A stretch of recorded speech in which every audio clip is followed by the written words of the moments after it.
We want to tell you about a skyrocketing threat in suburban communities across the country tonight.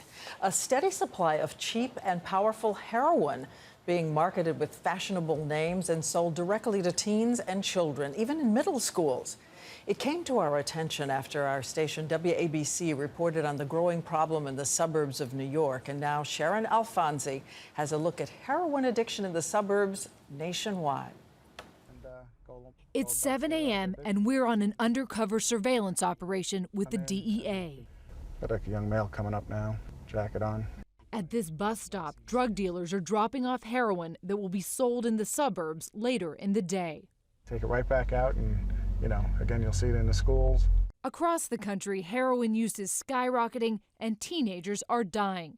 We spoke to DEA agents in Ohio. We're seeing the same amounts of heroin if you compare per capita to New York, LA, Chicago, Detroit.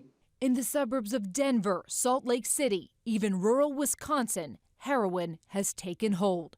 In Charlotte, North Carolina, overdoses. They've had a 5-fold increase. The explosion of heroin in suburban America isn't by accident.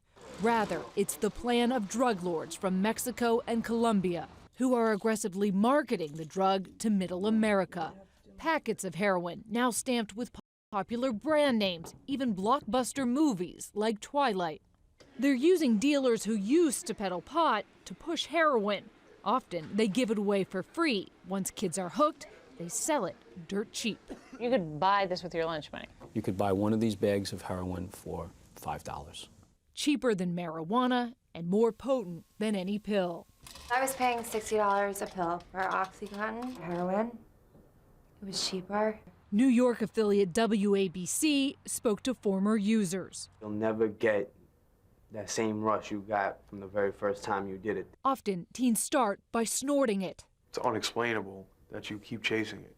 And that chase leads many to start injecting a more deadly liquid form called black tar heroin. When's the last time you used?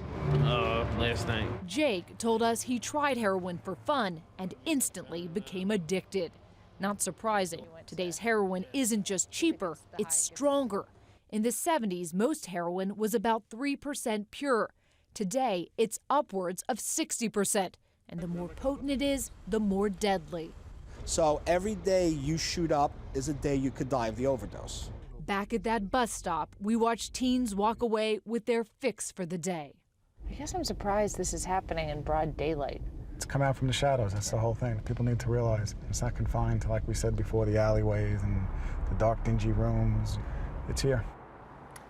And what's really scary is that if you get hooked on heroin, the odds are stacked against you. Only about 1 in 10 heroin addicts are able to stay clean. The rest end up relapsing. We saw the power of the addiction. We visited a suburban detox facility, Diane, and we actually saw them turning away kids. There were more addicts than there were beds.